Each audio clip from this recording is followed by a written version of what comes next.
Can you just share with us how the first 24 hours in Singapore have been for the squad? Whether it's gone to exactly how you would have liked and wanted? Yeah, sure. Am I speaking on this? Yes.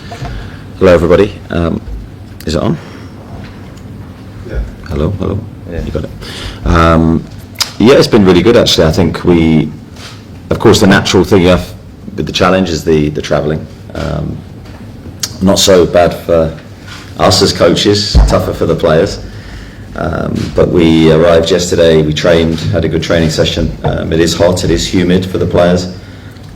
Trained again this morning, of course missed the rain, which is good. But so far so good, we're really enjoying it. Okay. Anyone else?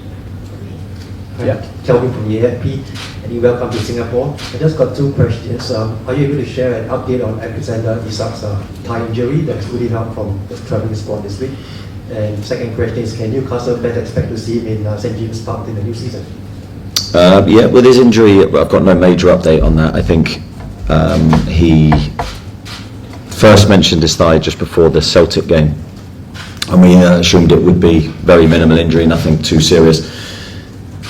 And then I think on the Monday after the Celtic game, he went in from training very early, didn't feel right, so he's now in Newcastle getting that injury assessed, and yeah, hopefully he'll be back soon and playing in the black and white shirt. That's what we all want to see. Okay. Yeah, in the front row. Yeah, hi Eddie. Yeah. So Anthony Isak signed for the club. So what are some qualities he brings to the team, and how has he been integrating into the squad? Yeah, I think Anthony's done really well so far. I think it's always a challenge to bed new players in for us because we've had a consistent group playing the way that I want them to play for so long, that for people like Bruno now, he understands, and you can do it in your sleep, I think, now. But for new players that come in, and of course it's different requirements from team to team, and we ask a lot of our wide players, so it's a big challenge, I think, to get all the information and the understanding quickly. But I have to say, in training, I think he's done really well. I think he's firstly displayed a great attitude. He's always got a big smile on his face. I think he's trained really well. I'm really excited about what he can bring the team this year. Thank you. Craig? Morning, Eddie. I appreciate it's a complex situation around Alex, and you do have a very good relationship with him. There's been no suggestion of a fallout, but it is also our understanding he has communicated to the club a wish to explore a move away this summer. Can you give us an update or any guidance on that? No, I don't think so. I think, of course, there's things going on behind the scenes. I mean, he will be aware, he's in the news every day, and I'm sure that's not easy for anyone in that situation. Conversations that happen between Alex and the club, or Alex and myself, will stay private for obvious reasons. We do share a really good relationship with him. He's been magnificent for us for as long as he's joined. He's very popular in the dressing room, as I've said before. Would love him to continue his journey at Newcastle, and I think all I would say on the broader picture is whatever happens has to be right for Newcastle. We're in a very strong position financially. We're determined to be successful. We are ambitious. We've got a great season ahead of us. We need to add to the squad and continue to improve, and the journey can continue in an upward trajectory. I think that's what we all want. So that's what we're battling to try and achieve. When you said that it has to be right for the club, you're in a strong position financially, you're also in a strong position contractually. With regards, Alex, are those conversations you're having now with the hierarchy, with the owners, with the guys above you, that there could be a decision to make, a big decision to make this summer? I think there's always big decisions to make when you're at Newcastle. I think that goes with the territory. I'm not actually having direct daily contact with anyone connected with the board. We're out here, it's been a whirlwind here in a sense of training and the intensity of what we're doing. The next few hours will be the first time that I've really had a chance to breathe, so that's for other people to deal with back home. I've got 30 players here that I need to look out for and to prepare the team as best we can. Thanks, Craig. Anyone else? Chris, sorry, just in the middle here. Thank you. Hi, Eddie. Just more on Alex in terms of the contractual situation. Are contract talks happening with him in terms of extending here, or are they scheduled to happen given the current situation? As far as I'm aware, I don't think there's any contract talks taking place at the moment. I think that will be for a later date potentially. I think for now, with the situation as it is and the state of the window in the sense that it's hurtling towards the end of the window very quickly from our perspective, there's still so much that could happen. Those contract talks potentially may take place at a later date. And as things stand, do you still expect him to stay at Newcastle?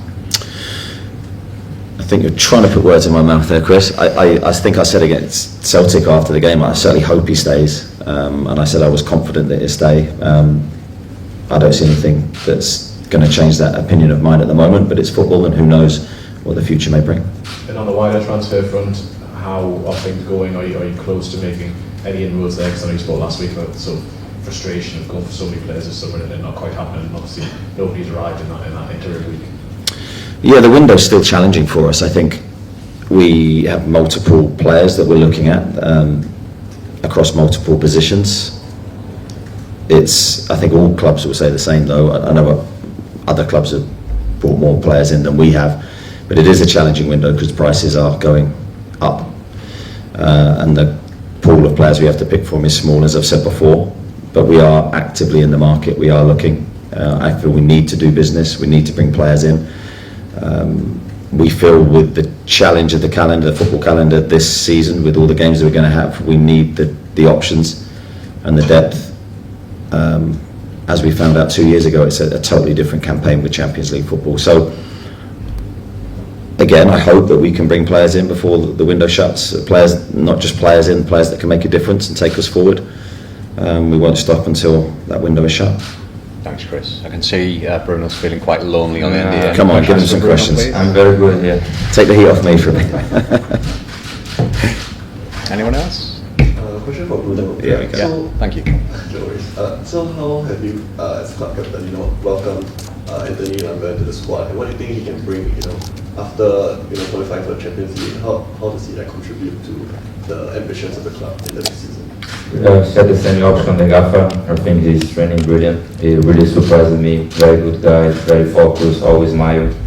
I think he's that fast, very, very fast. He's training very, very well. I'm excited to play next to him. So, yeah, he has been training brilliant.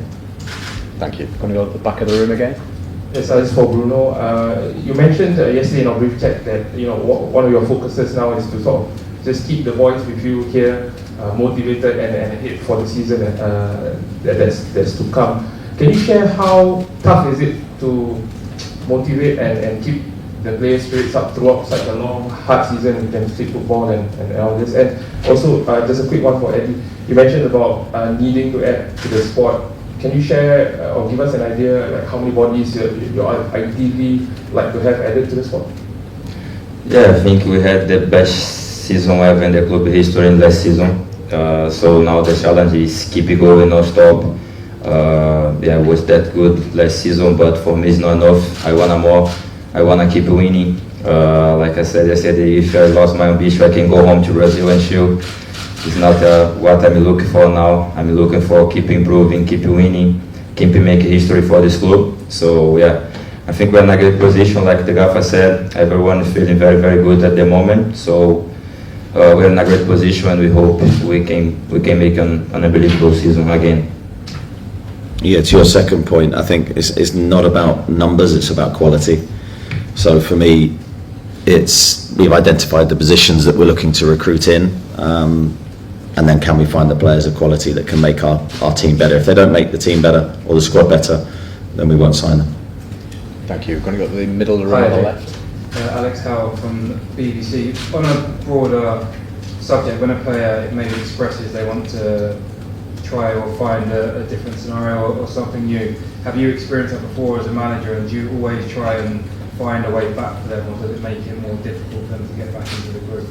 Yeah, I've experienced that many times, and I think it's never the same situation. There's loads of different things that can happen in that scenario. I've welcomed players back to the group, obviously sold players all throughout my management career, because that's part of being a football manager. So every situation we're taking on an individual basis, but I think there's a wider picture here. There's a whole football club that has to make the decision. The ownership, together with the board of directors, will all, especially with the money involved in modern day transfers, the manager of course has an opinion, but ultimately the decision will rest with the board. Okay. Just on the front row. Yeah, I mean, having ended the 70-year wait by winning the Carabao Cup this season and returning to Champions League, what are the objectives that you have set for the boys in the upcoming season? Yeah, I think even last year, I mean, Bruno would tell you, we didn't really have set objectives. We sort of season by season, we have long-term goals that we want to achieve. One of them was winning a trophy, which thankfully we did last year, and it was unbelievable to experience that. I think naturally, once you experience that feeling of winning, speaking on behalf of Bruno, I'm sure he feels the same. Once you have it, you want it again. So we want it again as quickly as possible. So in all the competitions that we're in, we're looking to do as well as we can. We set the bar very high. There's a lot of ambition within the team, and you can see from training has been very competitive. The lads are very driven to do well, so I see good signs, but obviously, as I said earlier, there's still some work to do with the squad. Thank you. Back of the room. Eddie, hello. James Ollie from the ESPN. You mentioned it on Alex, it'll be a club decision. How important is it for you that decision is made quickly, so you know one way or the other, you can plan and react accordingly? I wouldn't put a time scale on it. I think with these situations, it has to be right for the football club, and obviously everything then is taken into context below that, but the club will make the right decision with all the information that it has, and ultimately to try and move the club forward in whatever way that is. And then it's up to us then to make good decisions the other way and try and improve the squad as best we can, and that's what we're trying to do, regardless of Alex's situation. Of course, we want stability, and we want the group to have a really good feeling. And I have to say, the feeling during pre-seasons has been as good as any other. So I don't think we're distracted. We're here, we're focused, and we're working hard. Thanks, James. Anyone else? Yeah, is that enough? Yeah. Yeah, Bruno, if I can ask you, obviously it's a little bit, is it distracting for the players, all this talk about Alex potentially leaving? No, at all. We are focused on doing the pre-season well, to be prepared for the season. Like we said, we have an exciting season ahead. Of course, he's a top player for us. You cannot find some player who score more than 20 goals in Premier League. So, but has not been a distraction for us. We are just focused to keep it going, to get sharp as soon as possible, because this season gonna be tough for us. And I suppose, Eddie, for you, it is, like you said, it is sort of football players come and go, and the job of the manager is to make the best and move on, whether you've got the same squad or old players or new players. Yeah, there's always the football team is always in movement, so there's always players leaving, there's always players coming in different windows, different challenges. I see that as part of the job. I think I had a very good grounding in that with my early career at Bournemouth, where any player that did well was gone. So but the team never stands still, and that's always the way it's been.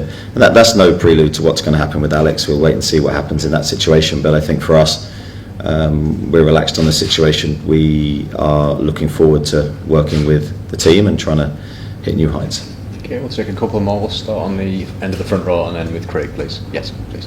Hi, Eddie. I understand you guys just arrived yesterday. Arsenal has been here and they have been acclimatized. They played a game since. Are you guys confident that your team is going to be ready to take them on Sunday? My stock answer should be yes, but, and there is a but, because I saw the players training today, and there was a bit of fatigue in the training today. The heat was one thing, but I think the players were still adjusting to time zones, and so I think a definite advantage for Arsenal tomorrow, having been here for much longer than we have. But it's a pre-season game, so we just want to get certain bits from the game. We want to be fitter, we want to be tactically better. We're up against a really good opponent, so I think the game's a great one for us. In terms of how we perform, I think we're building towards our best levels. I'll repeat, the most important thing is how we play against Aston Villa, not these games, but we need to get something from it. Thank you. Last one, Craig, please. Hi Eddie, just back to our Friday morning routine at Benton. Injuries, fitness, is there anyone who won't play tomorrow night, who hasn't trained? Just a general update on players' fitness and where they're at, please. Yeah, the squad at the moment is in a very good place, Alex apart. So Lewis Hall joined in today for his first very mini part of training. He didn't join in the full lot, but it was great to see him back with the team. I think the players were very excited to see him back as well. I think apart from that, we have a clean bill of health, so the squad's in a good place. And Martin Dubravka, will he join you next week? Yeah, the plan for Martin is to join us in Korea. Okay, thank you all for your questions. We'll see you at the stadium tomorrow. Thank you. Thanks, Thank you very much. Thank you.